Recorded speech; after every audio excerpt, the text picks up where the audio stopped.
Hello marketer, it's Ty here and welcome to another episode of Lean Mean Marketing Teams. I'm delighted to introduce today's guest Ed Bell, GM of Brand Insights and Marketing Comms at Cathay Pacific based in Hong Kong. Ed has an impressive track record in strategy and planning roles for global ad agencies. He's also been a CEO of an agency and he's worked client-side as Director of Marketing Comms for Adidas in Greater China. I love this conversation with Ed. I'm not sure if it was his Cathay Lounge Zoom background, but I felt like we were in an airline lounge having a beer and a chat after a marketing conference. Hope you enjoyed as much as we did. In it, you will discover how COVID-19 has dealt airlines a significant blow and the importance of revenue diversification, how their marketing team has adapted and stayed resilient during the turbulent times. Listen out for the best pants award. The upsides of the pandemic in terms of the marketing team trying new things, expanding their in-house remit and launching a new Cathay lifestyle brand. How planning cycles have changed the way they do budgeting and led to the emergence of agile ways of working. The data dashboard Ed has built with partners like Google and Skyscanner to gather the travel intent data they need to predict an uptick in purchasing behavior so as to maximize their marketing and media investment. Parts of the conversation I particularly enjoyed were about the increasing role of psychology and behavioural economics in marketing and how this has played out in some of the recent campaigns for Cathay Pacific, where they've had to put an inordinate focus on the safety of flying above all else. There's plenty more that we covered, including how Ed is building a modern marketing team based around 3 core teams. It's a longer episode, so fortunately we've got those summary notes for you. Just head to growthgenerators.io, head to the podcast section, look out for this episode and download the notes with all the tips and strategies laid out in a neat PDF. Lastly, I want to briefly mention that we're now going to a fortnightly publishing schedule. We've got more awesome guests lined up, so we'll see you again in a fortnight. And before I go, if you have any feedback on the show, you want to recommend a guest or topic area, then reach out to me on LinkedIn or send me an email to ty@growthgenerators.io. Thank you and enjoy the show. Welcome to Lean Mean Marketing Teams with Ty Hayes, where you'll hear from leading CMOs and thought leaders about what it takes to create a high-performance marketing team. This podcast is brought to you by Growth Generators, a consulting firm that helps CMOs design and build modern marketing teams that drive growth. If you need help optimizing your marketing team, head to growthgenerators.io. Now, let's get on to the show. Welcome Ed Bell, General Manager Brand Insights and Marketing Communications at Cathay Pacific, to the Lean Mean Marketing Teams podcast. Oh, thank you very much, Ty. It's a pleasure to be with you and with all of your listeners and viewers. Thank you. And we have Natalie Trong to thank for the introduction. Natalie was back on the show, episode 30 from Mercer, and she graciously mentioned there was another Aussie doing amazing things in Hong Kong, and she's been persistent to make sure we made this happen. So thank you, Natalie. Yeah, I'm really excited for the show today. You're our first marketing leader from an airline. And last week we had Neil from Murdoch on the show, and he is from the tertiary education sector, and that sector's been hit hard by COVID, the international student market and revenue numbers, but probably pales in comparison to airlines. So I think there's a good discussion today. I'd love to unpack, just better understand the impact COVID has had on the sector and I guess Cathay Pacific, and then how you've adjusted your marketing approach and response. And then kind of related to that, how you've kept your team engaged and built their resiliency. And lastly, how you build a modern marketing team and developing that. And I know you've got interesting philosophy on the role of marketing that I'd like to cover off as well. So how does that sound? Sounds pretty good. Let's get into it. Excellent. Okay, so to kick things off, can you provide a brief summary of your career today? Yeah, sure. I've spent my early 30s, since the year 2000. I've been in China, basically, between Hong Kong and China.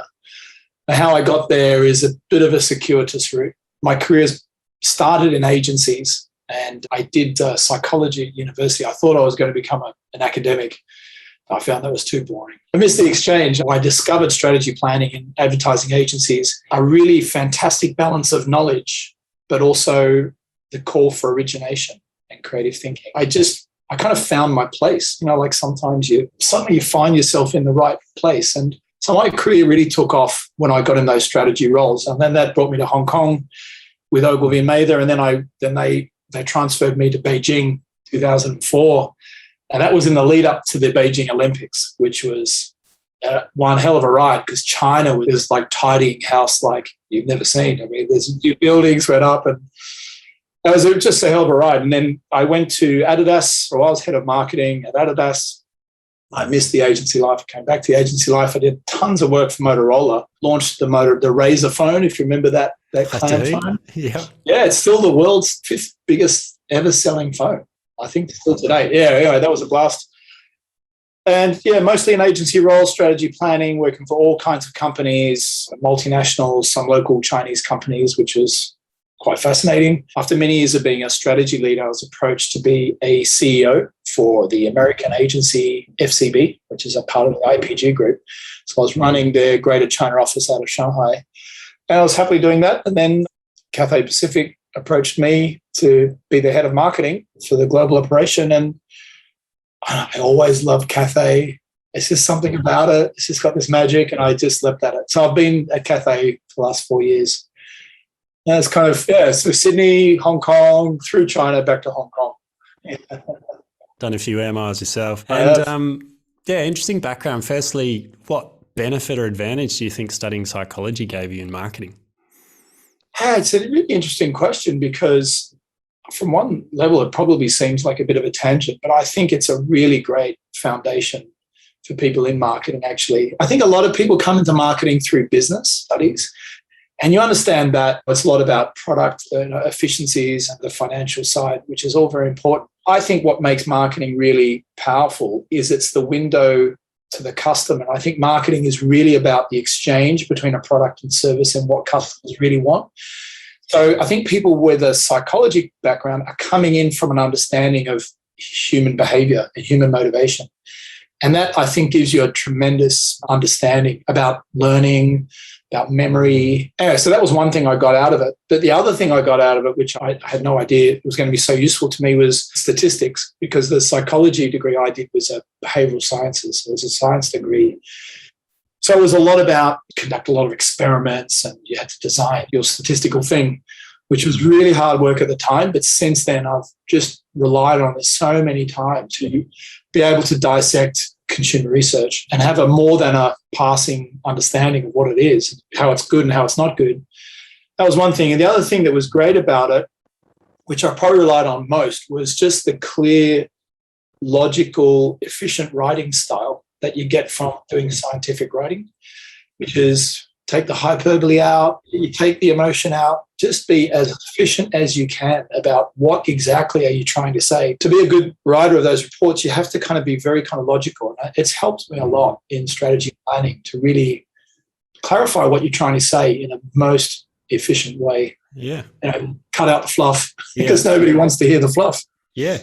And make sure it's data-driven and research-based and backed by evidence. And I can see how that understanding of human psychology would be so useful. It's so intertwined with marketing today. And like you say, connecting that to products and services. It is, but it's interestingly, this field of behavioural economics, which is a relatively new term, it's not totally new, but it's really where business meets psychology, is a very exciting new area. That is a kind of a new growth area. And I think people with a psychology background have a lot to bring into that in terms of this whole nudge philosophy and cognitive biases, and how to frame things for advantage. It's a fascinating area. It is, absolutely. I love Kahneman's Thinking Fast and Slow, and even the original book around persuasion and influence, and just understanding that, both the psychology and then this behavioural economics, and realising that we're all highly irrational. We don't make logical decisions, and the old study of economics is quite flawed. So it's really interesting to learn as a marketer. Yeah, I know we're getting off topic a little bit. But to build on that, though, that's why I think the psychologists bring a lot of kind of, I think, constructive counter viewpoint to the business people. Because what the business degrees tend to do is they overly simplify and they make things very linear. But what the psychology tells you is, as you just said, it's, people aren't deciding things rationally. So what do you mean with your USP? Just because that's what you want to say is not how necessarily the consumer is going to see it. I think it's very interesting. Yeah, brilliant. And one other thing I'm curious about is, how did the CEO role set you up for going back to CMO? Well, I had to remember my business degree and how to read a balance sheet. I haven't done that for a few years, being a strategy planner. The number one thing it taught me was there's nothing like the feeling of responsibility you have when you're the CEO. The first day I walked into that door with that job as CEO, I had this little pit of fear in the base of my stomach. And it was just that feeling of responsibility that all of these people in the company, the number one thing I felt is they all have families, they all need their salary. I don't want them to lose their ability to make an earning in this company. And that was the number one thing I felt. I'm responsible for them. I'm the captain of the ship. And everything I did after that was about how I can secure basically the human asset. That guided a lot of things. And previous roles in terms of winning business and working with clients and things like that, you always feel responsible for the outcome. But nothing like when you're the CEO. It's a different feeling. Yeah. Scary. Imagine. Yeah. But when you have a win, it feels really good. Yeah. Pros and cons. Fantastic. And just for the audience's benefit, can you give us a sense of the size and scale of Cathay Pacific? Oh, Cathay Pacific, it's about the world's 10th largest airline, I think, by size, although that may have changed recently. But I don't know where it is now, but assuming they've all changed. Yeah, so it's a big airline. It's one of the world's most famous airlines. It's only one of a few airlines to win Skytrax 4 times. So it's right up there. We move about 36 million people a year back in 2019. That's changed somewhat recently. And we have one of the world's largest cargo businesses. And we're one of the top 3 freighter businesses in the world, which is by virtue of our location on the doorstep to China. So much business going from southern China to the US and Europe. Yeah, 75 years old this month. One of the oldest airlines in the world. Yeah, a beauty. Yeah, fantastic. And since joining Cathay Pacific in August 2017, the world has changed quite dramatically, especially in the past 18 months. So can you talk to us about the impact COVID-19 has had on the aviation sector and Cathay Pacific? I think it's one of those, it's a cliche that you've heard a little bit, but it's probably impossible to overstate the impact on Cathay. I mean, we went at our height, 2019 I was talking about, so we would move about 120,000 people a day. And I think in the lows of COVID, I think we were moving a couple of hundred people around. Most of the fleet has been parked in Alice Springs, the deserts out there in the middle of Australia, along with Singapore Airlines. Keep the planes, stop them from corrosion. The air is so dry. Interesting, And then we've had to let go people, of course. We've had to shut some of the offices. We've had to close routes. We've had to, retire some aircraft and postpone purchases. It's been absolutely brutal. The thing that saved us is the cargo business. As a quirk of what's going on right now, the sea freight business is going through some crazy time. It's very expensive right now, as all the manufacturers in Australia would know, to ship anything by sea freight. It's actually about the availability of the cargo containers. They can't get them. So it's pushing up prices. So that and the combination of people working from home and spending a lot on e-commerce has meant that our air freight business is going through the roof. So we are as busy as ever on the air freight business. And with COVID, I mean, we're one of the main proponents of shipping, PPE and pharmaceuticals. We have a big business in that area. And that's really kept the wolf from the door. In normally times, I think our air freight business is about 20% of our revenues, but right now it's just about 100%. Jeez. And we're very, very thankful to have it. Yeah. And has that been in operation ever since Cathay started, or is it a more recent thing? Well, the funny thing is, maybe a few of your listeners may know, but Cathay actually started as a freight business. Fascinating story. It was started by an American and an Australian, actually, after the Second World War, and basically left their respective air forces. And China was in a mess at that time, and there was an opportunity and need to get much needed goods and supplies into China. So what they would do is they'd fly into Chongqing, the northeast of India, over a route they'd call the Hump, which meant the Himalayas. But they were doing it in these DC-4s. And when you see DC-4s today, they're tiny, right? They're not much larger than a Cessna. And these planes, they're not that powerful. And many of them, they never made it over the hump. So it's an attest to the skill of those pilots and later Cathay's reputation for the quality of the cockpit crew and the pilots, born from those early days of having the ability to routinely fly over the Himalayas and fly goods into Chongqing, China. And then it grew from there. They named it Cathay Pacific because Cathay is this old word for China. It's like a Marco Polo era word. they said one day, they had these huge dreams. One day we're going to fly across the Pacific. But we've got to remember at that time, the planes could only fly, a few thousand kilometers. There's no way they could get across the Pacific. Eventually they did. Yeah. So hence Cathay Pacific. Yeah, wow.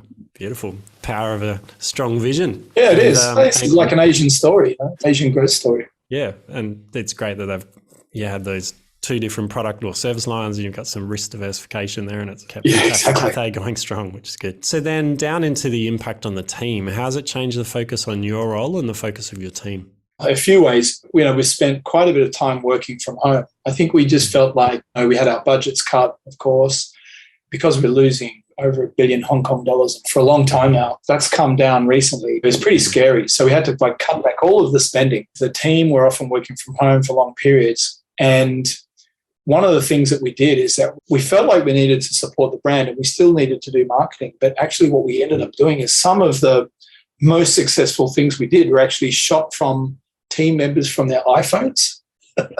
So we had this campaign called Till We Fly Again, which was it's a really fantastic idea. People who wanted to fly, looking around their house and seeing cut oranges, reminding them of the Sydney Harbour Bridge and all this kind of stuff. And that campaign was just shot from iPhone. So it was almost like a wartime feel. Time to tough, roll up your sleeves and do it yourself. Anyway, so we did all that kind of thing. The other thing that we did is that we changed the mode of operation.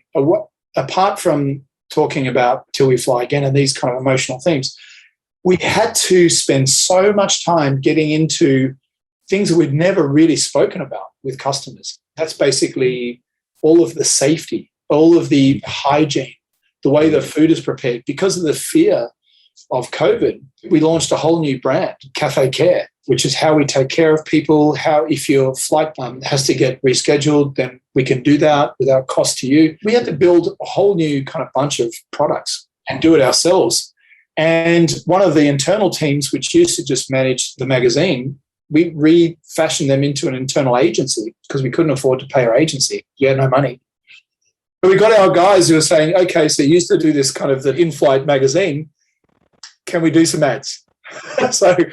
So we're sitting around, what are we doing like this? Can we do it like that? We had photographers and basically been doing it like that now for the last 18 months.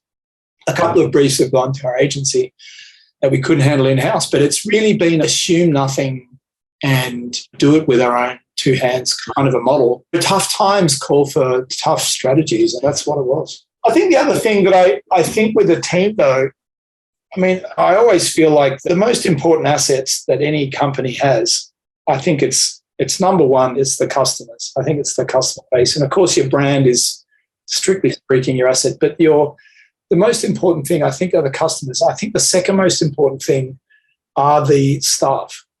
I think they come before the profits because the staff is your capability. And I think what we've done through these times is we've just decided to be so much more flexible with the staff. If you needed to stay at home because your child is sick, don't worry about the sick leave, just stay home. We implemented all these new flexible working practices. Cathay never had them before. It's quite a formal company, Cathay. We just made it all flexible. And I just said to the guys, look, let's focus the work on the output, but let's just be as flexible as we need to be in terms of how we get there. I don't care how we get there. However we get there, I don't care. But let's just get there. Yeah.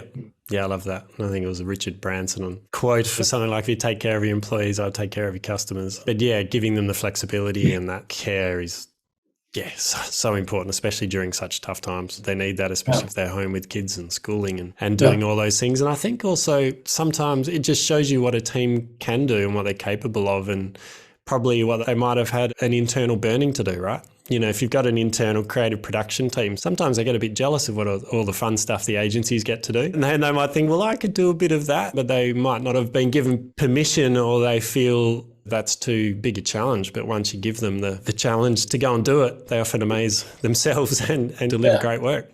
No, I think that's exactly what's happened to us too. I think some of the great things that we've done have come from the internal team, and they may never have had those briefs in the normal run of things. Yeah. That's true. Excellent.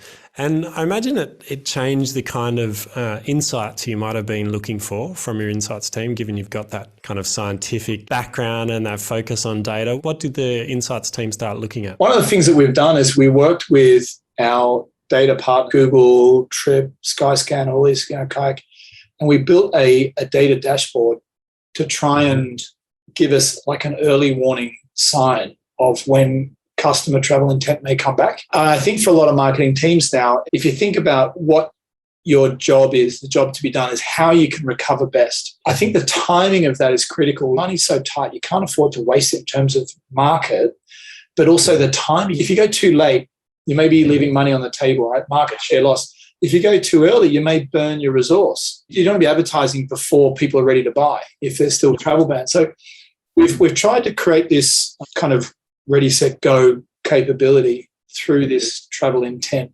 And what they're doing is these dashboards are monitoring basically the index levels of search behavior about buzz around where to go. That's very different from how we work internally because our RMO team, which is revenue management, all the airlines, hotels have them. What they do is they tend to look at forward bookings.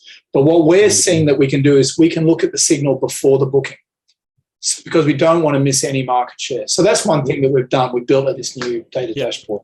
Yeah, sounds very fancy.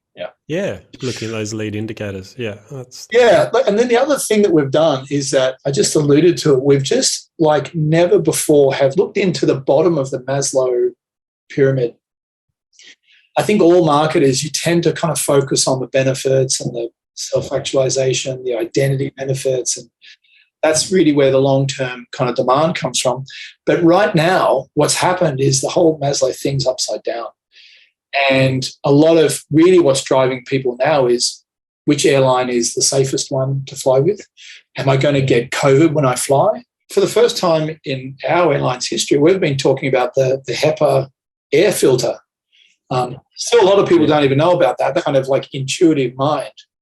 Because the airspace is smaller, they feel that it's more dangerous. And that's why people are saying, I'm not going to travel, I'm going to do a car trip.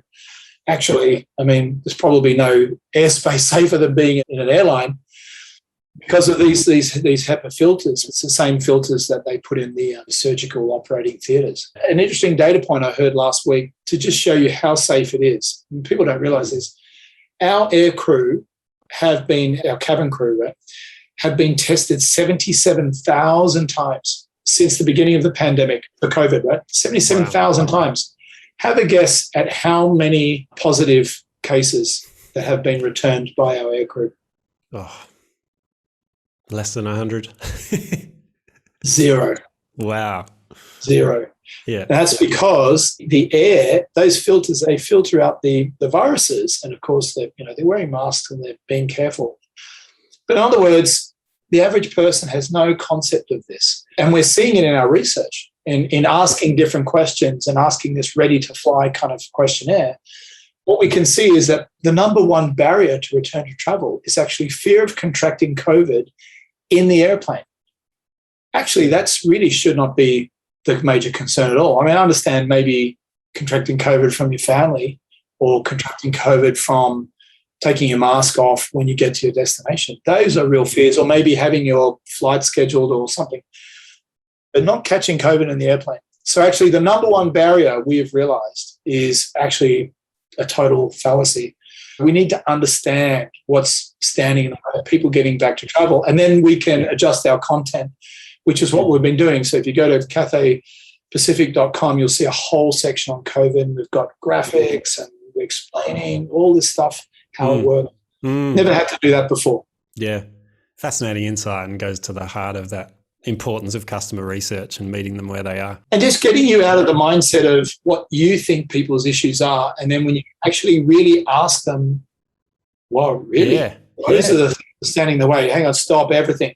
Stop everything we're doing. Let's turn it all around. Yeah. Because if they feel unsafe, doesn't matter how exciting your campaign is about reconnecting with family and loved ones and traveling again, if they're not going to get on the plane because they're worried of getting sick.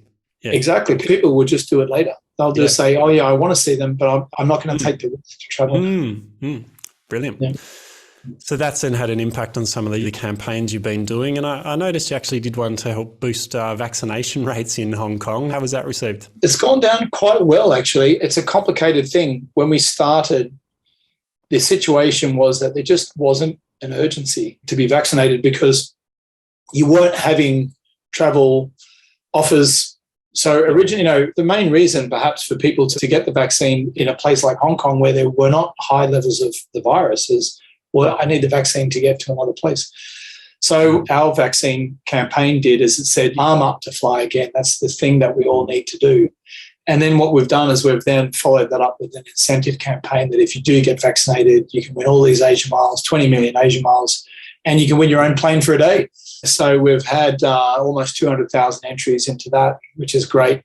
And we're going to draw the winner of that on the day of our birthday, on our 75th birthday, on the 24th of this month. So it's gone well. We want to do our part too. I think it's just the right thing to do. You never know how much people are going to be motivated by these things, but I think it's just showcasing this is the right thing. You can't be an airline without having a vaccinated crew, without having a vaccinated team. And I think we just need to say, look, our world gets solved when everyone's vaccinated because then we can get back to business too. It's just the right thing to do, I think. Yeah, excellent.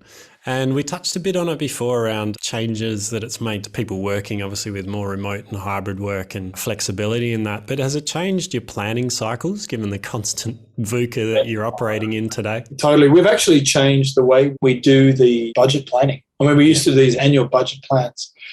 But over the last 18 months, actually the situation changes not even every quarter, every month. We've had 3 attempts at creating a travel bubble with Singapore, both of which had to end because of just things beyond your control. So it's just one of those situations where it's not really that valuable to come up with these kind of set and forget plans that kind of commit resources a year out. I think it's more like have a BHAG, have your big, hairy, audacious goal, and then have a plan for next year. Then that plan needs to be validated every quarter or every month. Have the assumptions behind the plan changed? If so, how does that change your plan?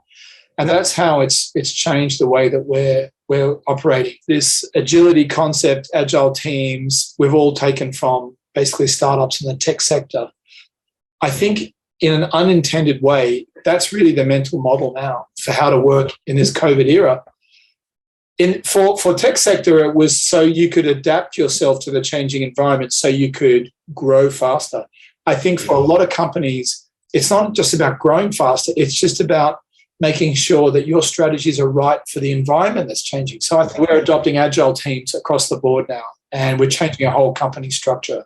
Our marketing, for example, used to be a silo function. Now we're horizontal across all the business units. Yeah, I think it's powerful, both that responsiveness to the changing environment and being able to pivot your plans kind of monthly and quarterly. You still need the plan. You still need to know where you're aiming. It's not just about doing whatever comes down the pipe faster. You still need to have the right direction. And I think your point is bang on about have our assumptions change and making sure you've captured your assumptions for your plan. We do this if X, Y, and Z are the current conditions, but if they change or these assumptions change, then we pivot over there. I think there's a link there with psychology and just how flawed all of us are at decision making. We tend to get too emotionally invested in ideas.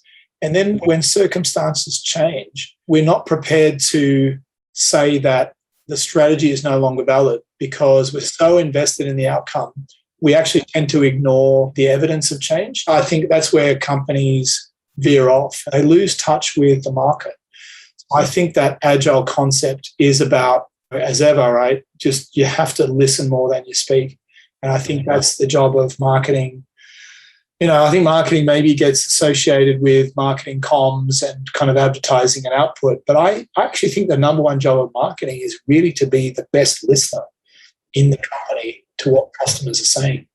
And all these tools, right? There's all these ways to do that these days. But if marketing can't understand what people want, then I'm not sure they have a basis of existence. Yeah. So true. I like that, hinting on kind of the sunk cost fallacy. Yeah, we do. We get brought in based on the effort we put into a project to date and wanting to see it to fruition. But if the markets change, it's no longer relevant for the customer. You got to switch. And it is having that constant feedback with the customer to go, what's the next highest thing of value we can create for you? And then how do we go about delivering that and then getting some feedback and delivering the next highest value thing rather than what we want to do because it was on our strategy. And small companies do that. Small companies do that really well. It's the bigger companies. It's not easy, especially when you've got muscle memory of how many? 75 years of working in probably a more rigid organizational structure in silos, doing your own thing to suddenly, okay, let's work with everyone in sprint cycles of 4 weeks or 3 weeks. And everyone's going to work in distributed teams together and, you're autonomous. It's like, what? Huh? That needs some serious change management and training and just a culture of test and learn. And let's just keep improving and iterating on this. And from the top, we believe in this. This is the new way forward. There's no going back to pre-COVID. This is the new operating model and let's make it work. Do you think your previous agency background in strategy and planning has kind of prepared you well to manage through the crisis and take this strategic approach? In an unintended way, yes. I mean, my agency experience, as I said, I spent a lot of time in China. And in China, there's a lot of crises. So I actually have been pretty familiar with crises. I worked on KFC when they had food crises, and I worked on milk powder in infant milk formula when they had kind of like some security breaches. And so I've had probably more than most people have gone around a little bit with kind of crisis response. I think the thing I most get from the agency background is actually how I think it's communication skills and how to sell an idea. And on the client side, it doesn't mean you're not selling. You're always selling. I think everyone's always selling something. And on the inside, I'm selling my version of what should happen to the CEO and to the CCO and to the board. I think what agencies teach you is, I think, to very efficiently encapsulate an idea and don't waste time and explain why it's good and help people understand it. And I think that's helped me throughout my career. I mean, there's a lot of things, of course, you don't get it all from agency life that you need to learn internally. But that's one thing I did get from my agency. Wow, there's been a lot covered in this interview so far. As a marketing leader, we know you like to spend more time taking action and less time taking notes. So we've got you covered. We packaged up all the tips, strategies, and resources from each episode into some beautifully crafted notes just for you. Not ugly AI-generated transcripts, but real notes taken by a real person on our team. To grab the notes, head on over to growthgenerators.io, look out for this podcast episode and download the notes. But be quick, they're only live for a few weeks after the episode airs. Now, back to the show. Yeah. It rings true. I mean, I had Brent Smart on and he was ex-agency 20 years and then went CMO at NRMA. And that was one of his insights as well, was just the ability to communicate something concisely to the point and to influence people based on well-communicated ideas as a real skill for exactly those reasons. You're working across multiple clients, you live and die by winning pitches and delivering kind of ideas in the best way possible. So that's really good insight. Okay, then. So back on the team, you mentioned the flexibility and the few things you've been doing. Is there anything else you've done to keep the team positive and resilient during these turbulent times, and yourself? I'm thankful to be absolutely loving my job. And the thing about aviation, the business model is challenging. So there's probably some sectors that have bigger salaries, I suspect. I think I could probably make more in banking. But I don't think there's anything more interesting than aviation. It is just fascinating. I tell you, it just changes all the time. So that's what keeps me going. And I think it keeps a lot of people going. It's a sustainability thing. I mean, this is a whole new thing. Looking up in the sky and seeing the plane. And I used to always love the jet stream or the vapor trail. Is that gone from a positive to a negative now? I mean, that's been a lot of, we've used that in some of our communications, Air France, a lot of airlines have used that. Now a kind of an icon of what's wrong. So we're really having to get our head around that and talk about sprint. Oh my God, we're doing so many sprints in this area, which of course is absolutely the right thing to do. And I think this whole sustainability topic has really sprung up on the aviation industry so fast. But the problem with aviation is it's so capital intensive. The engineering ideas, they take decades to build. I mean, there's the time horizon of new engines. It's years and years and years away. It takes ages and ages, even to manufacture the sustainable aviation fuel, the SAF as they call it.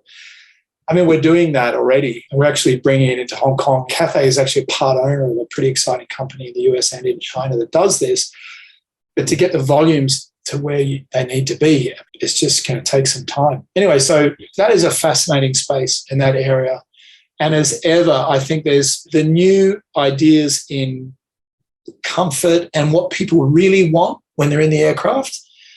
At some level, we think we all know, but when it comes down to where you're going to invest in bigger IFE screens or bigger seats or more food, or as I said, I don't think aviation is something where you're just rolling in huge profitability. So you have to be very careful about where you invest. So that means a super clear lens on really what customers value, and the difference between what's must have and nice to have is really important. Just the logistical challenge of that, like you mentioned, the timeframes for things, you fuel in your engines, and then the budget impact of rolling it out across fleet. If you want to make a change and then roll it out, you want to be sure that's going to make the right impact, don't you? The bizarre thing about it is I don't think there's any industry. I mean, cars are similar, but even more than cars. Airlines you're making decisions now that are going to go into service in 5 or 6 years' time, and then will live for another 10 or 15 years. So if I ask you, Ty, what are consumers going to want in 20 years' time? Do you think you can tell me? That's kind of where you are. It's very challenging, but super exciting to try and get your head around. So that's a very long-winded way of saying I think what keeps us all going is just it's fascinating. It boggles the mind. Super dynamic. And so that's that. And in terms of keeping the team going, we've all had salary sacrifices. The team have had work from home and unpaid leave. So we're doing all kinds of crazy stuff. A friend, he works at Colgate, and he sent me a bunch of highly valuable prizes, which is kind of tubes of toothpaste. So at my next department meeting, I'm going to be giving away tubes of toothpaste for kind of best employee of the month. And then when we get hampers from our poor suffering creative agency, we're distributing an apple. And someone gets a pear and someone gets a banana. So it's very humble, but it's heartfelt. Because our normal ways of what we do, I don't have any budget to give people cash bonuses. And when we're flying, what we do is we give away kind of upgrade vouchers and kind of lounge invitations. But no one's flying, so that doesn't have any traction. So we're coming up with all kinds of nonsense prizes. The person with the best pants for the last month award, just stupid stuff, just to try and have some fun together.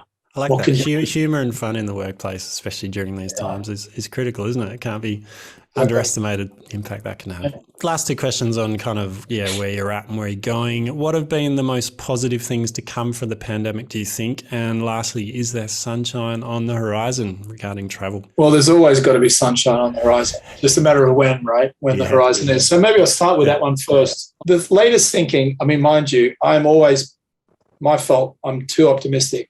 That's because that's what marketing is, right? If the marketing department is not optimistic, because I tell you, the finance and engineering, they're the pessimists. So I think the unwritten rule of marketing is to balance the scales, right? Absolutely, yeah. Our models have been pushed back quarter by quarter for 18 months. So here I go again. What we believe is happening is we've got a fantastic risk team, and what they've done is they've modeled the trajectory of all of the countries where they're going to get to 70-80% vaccination rates. And that being what people are mostly saying is going to be when they're going to relax the policies. And we've heard the same thing from the Australian federal government just this week. So that is mostly pointing to the end of this year for most major source markets. Destination markets for us will be at that level. So I think that's probably when it begins to open up. That's one factor. The other factor is that the third jab is coming up, and that seems to be a bit of a variable in some of the governmental confidence. There's a lot of talk about that because the third jab, it boosts the vaccination level, but it also kind of tailors it for these Delta variants. And what that does is that reduces the pressure on the hospital system and helps people to get back to flying in and out. And there will be COVID cases, but they're not going to block up the system. So that seems to be somewhere between the end of this year, beginning of next year, into the kind of the middle of next year. So I think that's pretty exciting. Yeah. Yeah. And what was your first question again? Any other positive things from the Yeah, pandemic? yeah, that's right. Well, I love that question because, well, I actually think that, I think it's that Darwin quote, right? It's all about your ability to adapt. And I think what this situation has done, I don't think it's changed our strategy, but it's really brought it forward. It's accelerated a lot of our digital thinking. We've just launched this lifestyle brand called Cathay, and that focused at this stage on Hong Kong, but that really recognizes the fact that Cathay Pacific is actually a lifestyle brand. It may not be formally so, but it's a huge part of how and why people travel. So we're just extending that kind of Cathay-ness into restaurants, restaurant advice, and hotels, and credit cards. So we've seen, Qantas has done this very well in Australia, and we're doing that. And it doesn't just make commercial sense, but it helps us to engage with our customers between flying. We recently did some statistics and found that the average customer flies with Cathay 5 times a year.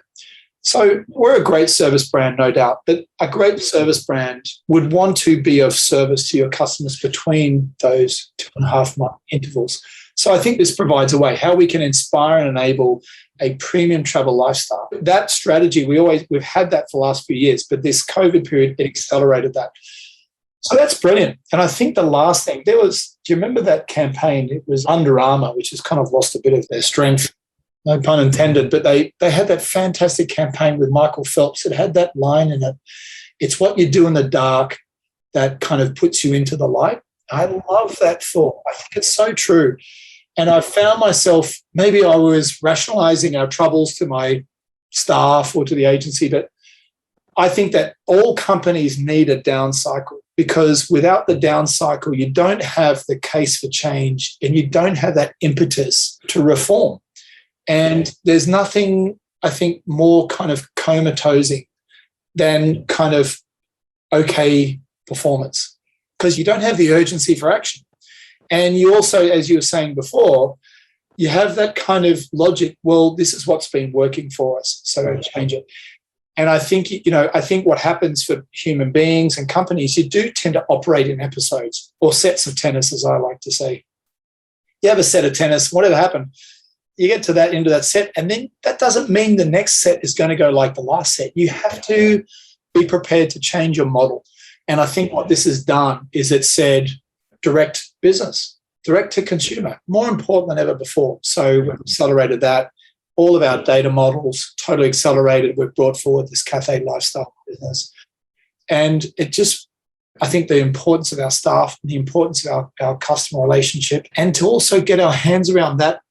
I always feel there's some kind of magic for Cathay. There's something about it. Everyone agrees, even though we're not the biggest airline in the world, and there are some that are more famous, but there's something special about Cathay Pacific. And through this whole process, it just spurs me to try and understand what that thing is. And I think what we believe it is, we think we have an aesthetic, and we have a design quality, which we think is part of the magic of what we have. It's really interesting. I think a lot of companies during COVID taking the moment to look both introspectively at themselves and their operating model, as well as their customers and their customer journey, and how they can add more value through that customer journey. So you can see how you're extending that journey. The airline and the flight is only one small part of what someone's doing. And they got to get to the airport, they got to stay somewhere overnight, they got to eat while they're there. So you can see if you've got a brand that can be extended, that's loved, how you can add more value to those customers through that value chain, and as well as understanding, what does that brand mean? What is that aesthetic? How do we add value to the customer, as well as create new product innovations that can serve us well into the future and further diversify our risk? Absolutely. I mean, I would even go further. I feel like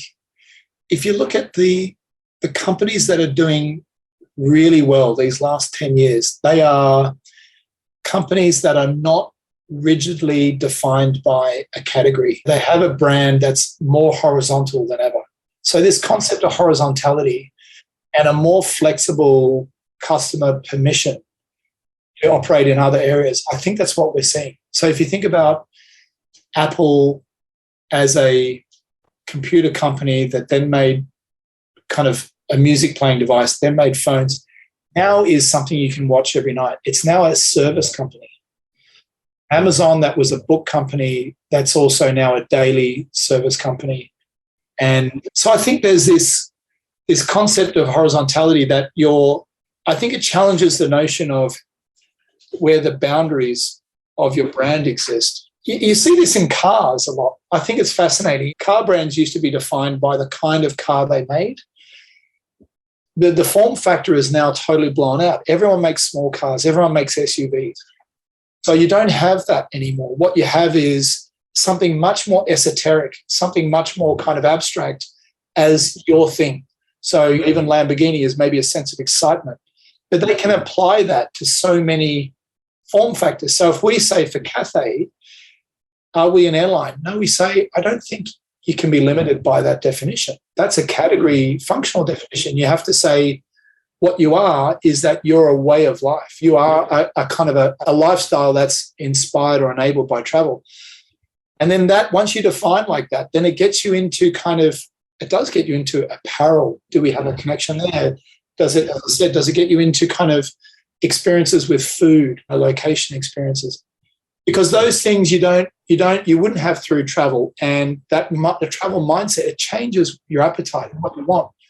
So I think that's a very exciting thing, and I think we're going to see a lot more brands doing that kind of thing, and I think that's pretty exciting. Yeah, it is. Yeah, like what market are we in and can we play bigger? Excellent. Well, we are having such a good conversation that we're running short of time, but I'd love to cover on the marketing team. I think I'd love to hear how you're building a modern team there. And I usually start this section, or I have recently, by firstly trying to understand what you think is unique about your sector. One of the advantages I find from doing this podcast is I get to learn about the makeup of marketing teams across a number of different verticals. And I hope that gives our listeners some inspiration to think differently about the makeup of their team and what they can borrow from different sectors. And I just find the peculiarities of each sector really interesting, whether it's the size, the kind of roles, the focus. So yeah, I just wonder, firstly, what do you think is unique or surprising about the makeup of marketing teams in the travel aviation sector? It is a funny thing. It's actually similar to the hotel business in a way. Mm-hmm. So it's about the economics of the airline business. It's about how many seats you can fill with as a higher price as you can. So there's all kinds of economic models, revenue optimization. So same thing in hotels. So what that does in the airline business and the hotel business, it's a lot about controlling distribution. And then so what happens is you have this very dynamic balance between inventory being opened. So in the hotel business, it's about opening different kinds of price tiers for rooms. Same thing in the airline business. And then what you're doing on the marketing side is having to operate very dynamically to try and stimulate demand, to try and optimize, to maximize that kind of profit per flight or per seat. It's a balance between volume and price paid per seat. And so part of what it has to be is very tactical. And that's why I think you see the airline business, like the hotel business, a lot of what's out there is very tactical. And that's a big trap, because if you just follow that down the rabbit hole, you can end up just driving into commoditization, and you're just talking about price points and all this stuff. And if you're a premium brand, then of course you're not going to be the cheapest. You may be talking about the price that you have now because you're trying to pull forward that demand to maximize or optimize that revenue. But if you keep doing that without anything else, what happens is all you're doing is talking about price, and it assumes that everything else is the same. But of course it's not. Because if you're a premium brand, you do have advantages. You have a more comfortable seat. Certainly at Cathay, we've got amazing seats. We have, some of the best in the world, IFE and meals and everything. So I think the challenge for us is to walk this line between, you've got this longer term thing, the Cathay brand, move beyond. What is that? The spirit, this kind of commitment to excellence, the platforms about our service and care and all the things that people love about flying, the excitement, the indulgence, that private time with the headphones on and the movie. So you've got all that kind of big picture stuff. And then you've got to balance that in the budget with what's happening right now. And I mean like what's happening like this week. So you've got to have kind of one eye on the next 5 years. Yep. The other eye in a Marty Feldman kind of way, is looking on the guy from RMO. He's like banging the table and saying, hey, I've got flight loads on the flight to Delhi, so do something. You're a bit of a circus animal. It makes it kind of very exciting. You have to keep an eye, but you can't afford to be all big picture and you can't afford to be tactical either. Yeah. That's really interesting dynamic about that industry, like hotels and airlines, and trying to think of other ones where the price of the same thing varies so widely, depending on how close to when you book it. Yeah. It's really, so it's in a way that we're not a commodity, but at times it does, for some buyers, it does work similar in some ways as a commodity. You almost like have to kind of move out of marketing modes from like, I'm selling a seat to, our seat is very different from everybody else's seat. Yeah, that's right.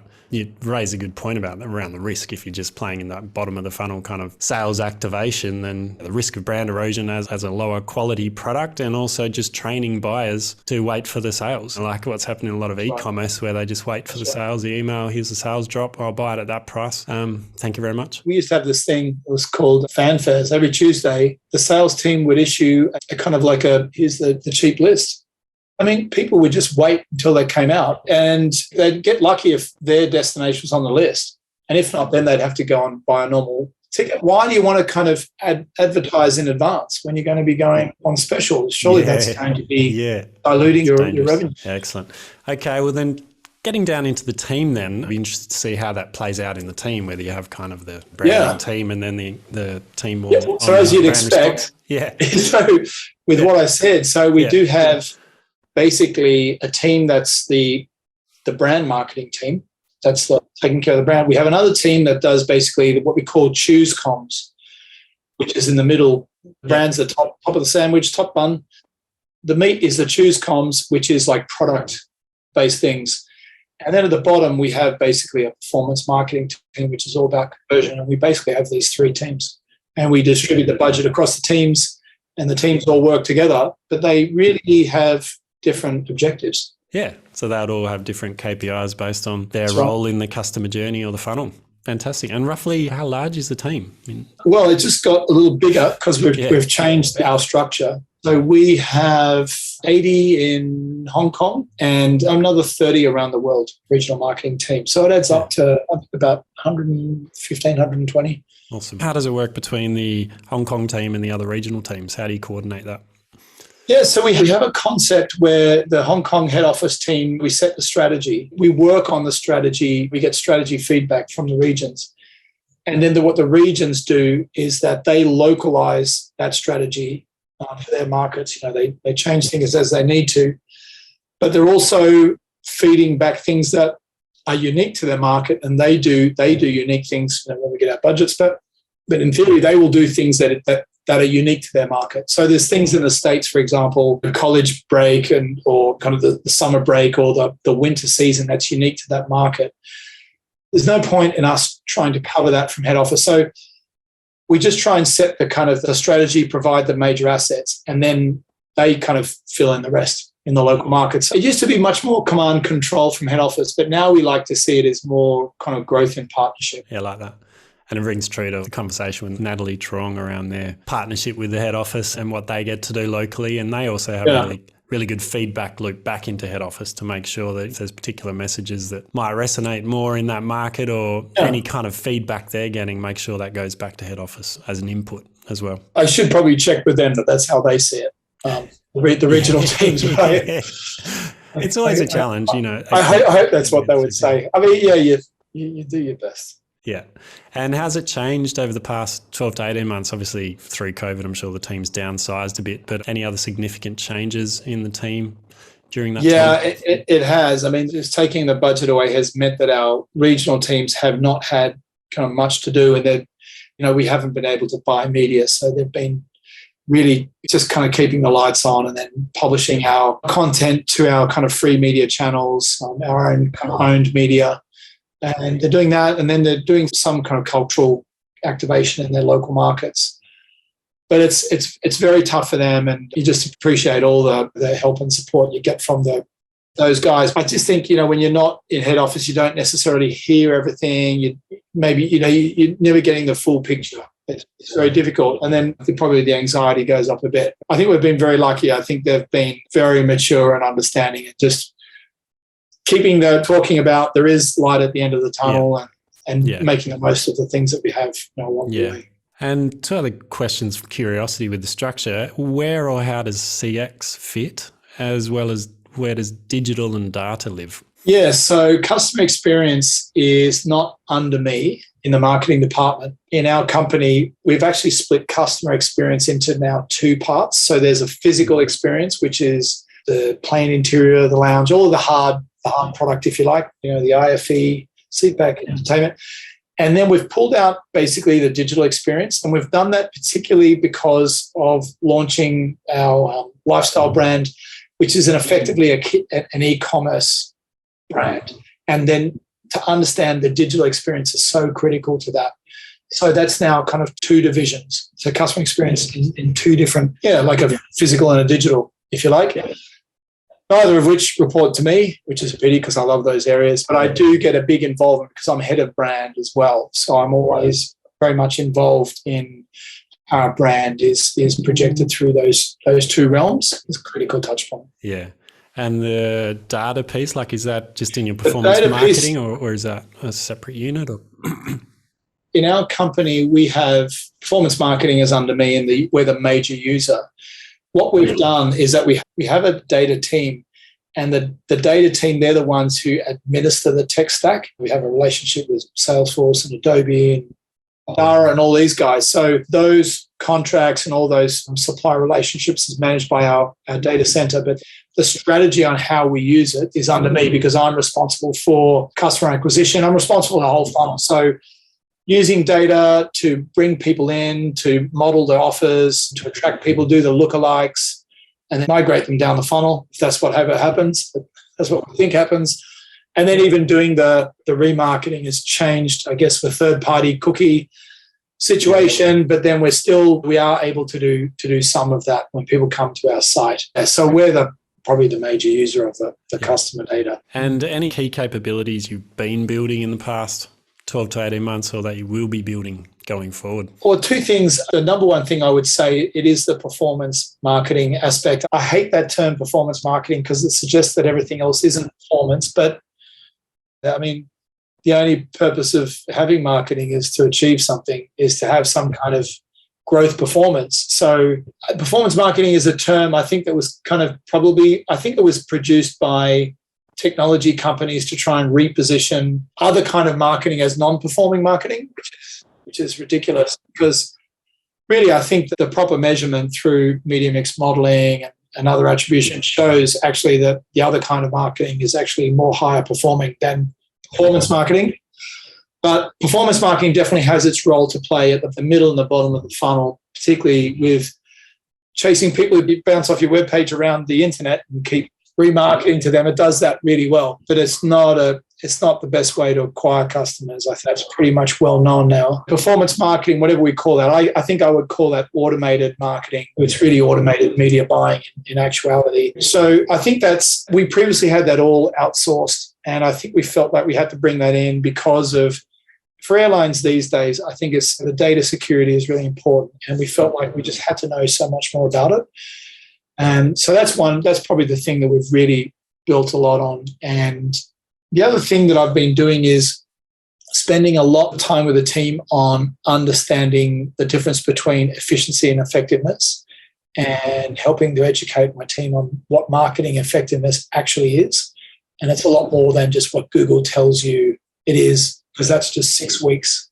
That's very tactical. But marketing effectiveness is a much bigger concept that embraces media efficiency. There's all kinds of techniques and tools that marketers need to know and understand to have a point of view on that. And the real ROI, you have to understand that. Otherwise, you can't have a proper conversation with your head of finance, your CFO, and budget time. You need to be able to say, well, we believe for every dollar we've spent, we've returned X amount of dollars to the company.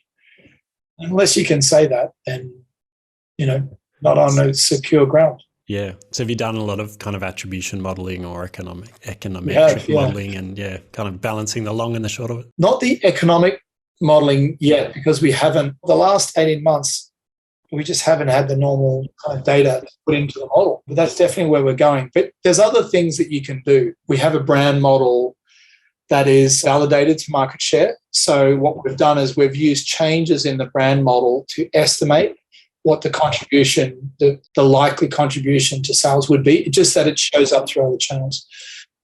And we've looked at the bottom of the funnel with all the Google metrics, of course. And then what we've done in the middle, what we do is when we run a campaign, we run a small study after that, which then identifies who is aware and not aware of the campaign. And then what we do is we compare before and after changes in consideration, willingness to buy, all that kind of stuff. So we can have even though someone maybe hasn't bought yet, but we can see what the contribution of the campaign is to their consideration or preference or intention to buy.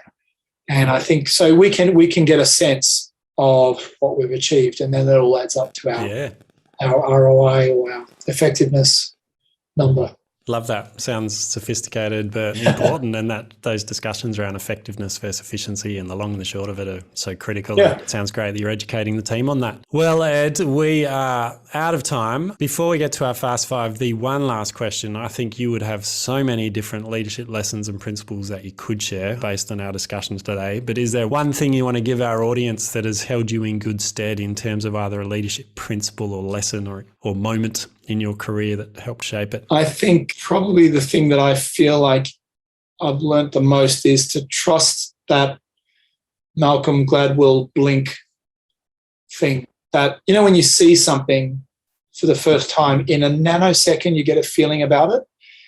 And every time I don't pay attention to that, I pay the price.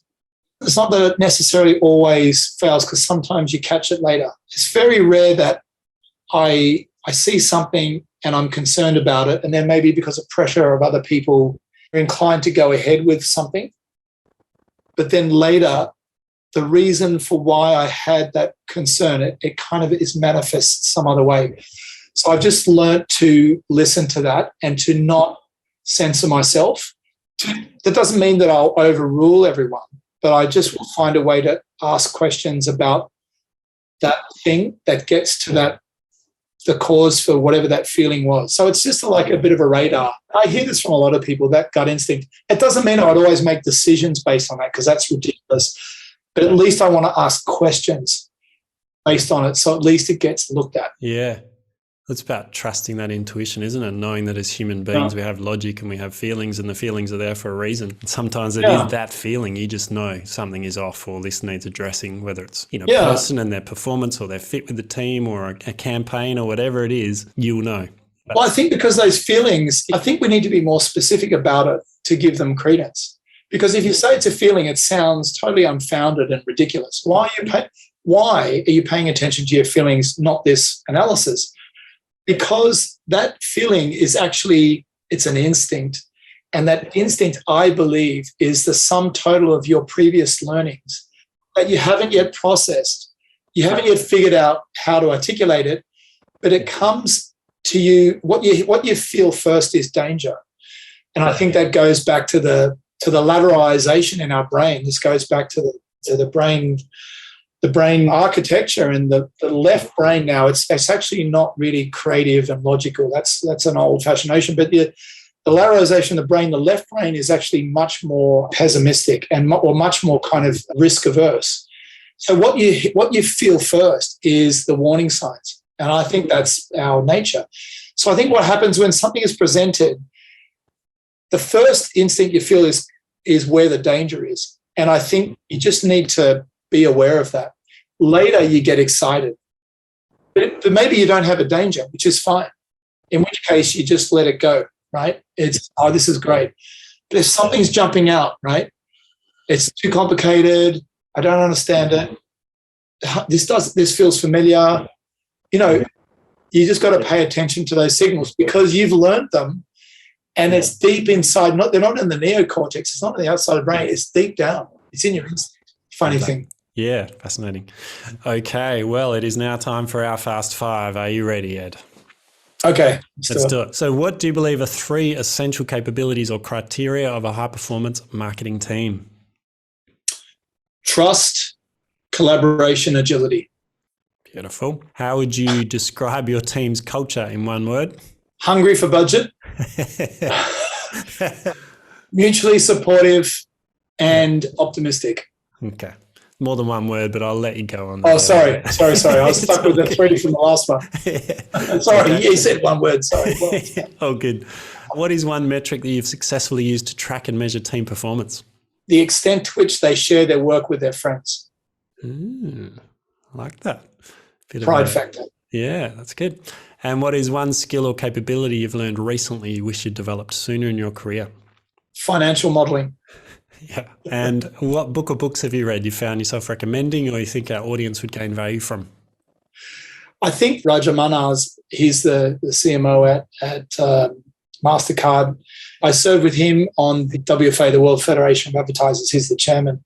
He's written an interesting book it's called Quantum Marketing. And part of the reason why I don't like this performance marketing idea is I think that all marketing needs to be looking for quantification. It doesn't mean that that's where all of the energy comes from. But I think when you can quantify things, it adds a lot of power to them and it helps you in the organization. So I think there's a lot of interesting stuff in there. It's not all new, but I think quantum marketing is maybe the guide rail or a playbook for the next era of marketing. Next era of marketing is not performance marketing. I think quantum marketing is the next era of marketing. I think that's pretty exciting. Excellent. Yeah, I've heard of that one. I haven't got around to reading it yet, but we will link that up in the show notes. Where can people go to get in touch with you or learn more about Cathay Pacific? Well, I'm on LinkedIn, I think, somewhere. They keep telling me I've got a few thousand followers. So I do try to respond to people on that. Not so much to the people ask me to buy their services, but very happy to connect with people and I do respond. And then I am... From time to time, I've written articles. I'm going to get back into that again. You can contact me at edward_bell at cathaypacific.com. Brilliant, Ed. Well, thank you so much for coming on the show. Natalie was absolutely right. It was worth the wait to have you on. Fascinating hearing how the airline industry has been impacted, how Cathay's responded, how you've responded as a leader in terms of the flexibility for the team, some of the new innovations coming out in terms of the Cathay brand, how you've organised your team kind of through the model with brand marketing, choose comms and product, and all the way through to your leadership lessons and career background. Really enjoyed the conversation. So thank you for coming on the show. You're very welcome, Ty, and pleasure to be with you. You've been listening to Lean Mean Marketing Teams with Ty Hayes. If you love the show, please remember to hit subscribe so that you can discover more tips and strategies to build a high-performance marketing team. And if you're feeling generous, please tell someone about the show who you think would benefit. We're on a mission to help CMOs build their dream team and enable marketers to do their best work. And we appreciate your help in spreading the word.